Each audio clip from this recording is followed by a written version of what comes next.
Alright, Olivia, this is the ultimate Rise of Nations guide. This will teach you how to be a pro in private servers. Do not use these tactics, though, in public servers, because it will not work. There's too many people and too much trade going on. But the first thing you want to do is, you don't have to do this, I disband my units so that I get more income in, because units take up income. All military units take up income. Then I declare war on countries just to get it started, so that when I get my tanks ready, that I can attack them instantly. But then I want to go to research and invest in the research, and you're pretty much trying to max out your research. Like, I'm not gonna max it out in this video because it's a pretty already long video, and if I would, it'd take like 40 minutes, or not 40, it'd take a while. But all those research spending or points, you want to max them out. And then when you get here, you want to build electronic factories, because they're cheap all factories cost the same, but what you need to get them, copper and gold. Copper is cheap and gold is cheap, and you want to just trade with every country. So I'll skip to that.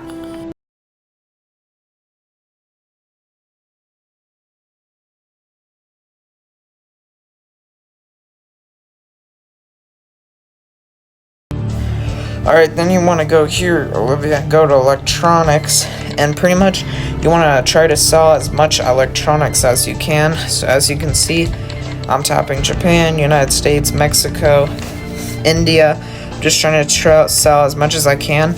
So with bigger countries like China, Brazil, India, Bangladesh, and Argentina, and etc., you can sell 5 units of electronics. But like with poorer countries like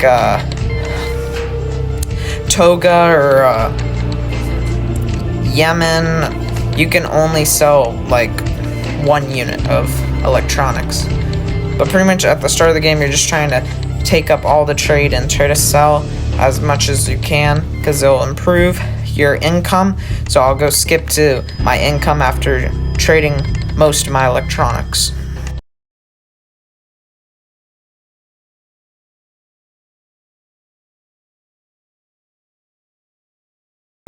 As you can see, after selling all those electronics, my income was 18 million when I started off at an income of 2 million.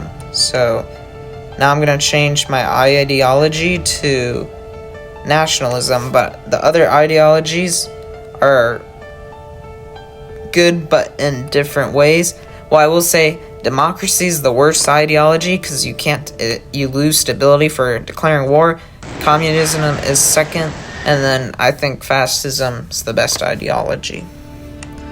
But now I'm going to start building steel factories and motor factories so I can build my tanks.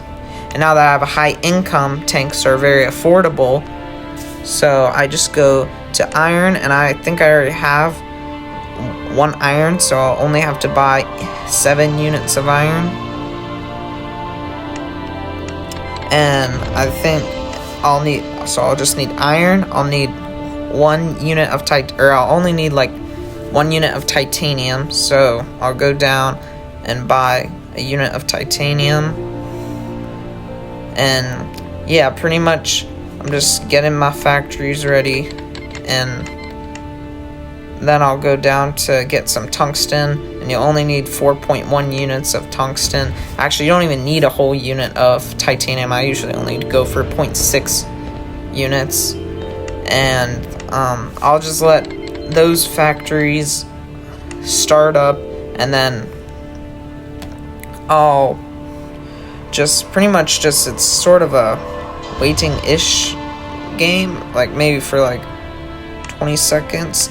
And then I'll probably I'll go to spending here, and since I have the higher income now, I go to military spending, educational spending, and research spending.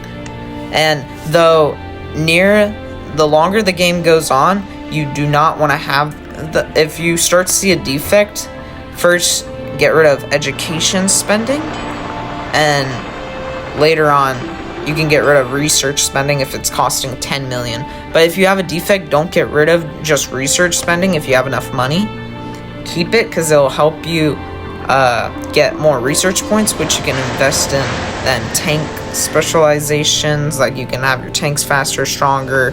And now see, I can build my tanks now because I have the resources. And after all once the tanks start spawning in, I'll develop the city, of course, and then build recruitment centers so that my manpower, because if you don't have any manpower, you can't put down any units, or you can't build any units. And so yeah, so like, before you get rid of education spending, definitely make sure your research the research categories are all maxed out. And yeah, after you get done with the research, then move on to economics.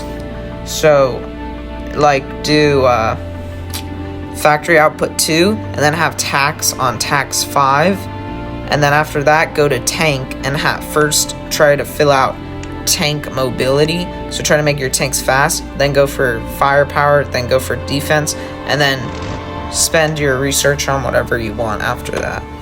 But that's what I advise. And yeah, see here, I think I'm about to declare war on those countries. Or actually, no, I'm training my troops right now. I put them in winter specialization because of the area. So under me is mountainous, so Switzerland and Austria would be mountainous. Austria's the pink one, Switzerland's the purple one. But oh yeah, also you see here, I went to you want to get leaders, and you would go there, click leaders, and then look at what their benefits are. That leader had tank movement and attack bonuses, so I chose him. And you would go under military groups and create a group. I just called it ground tank because it was offering the leader was offering tank benefits. And you can create infinite groups, and yeah, you just click on the group and they'll say like assign leader, and then that's how you do it. And so yeah, but the doctrines and the operations, your military points are how you get those. And the best like operation is like lightning offense, because it makes your troops lightning fast, but only use it when you're like conquering a big country. You don't need it for tiny ones.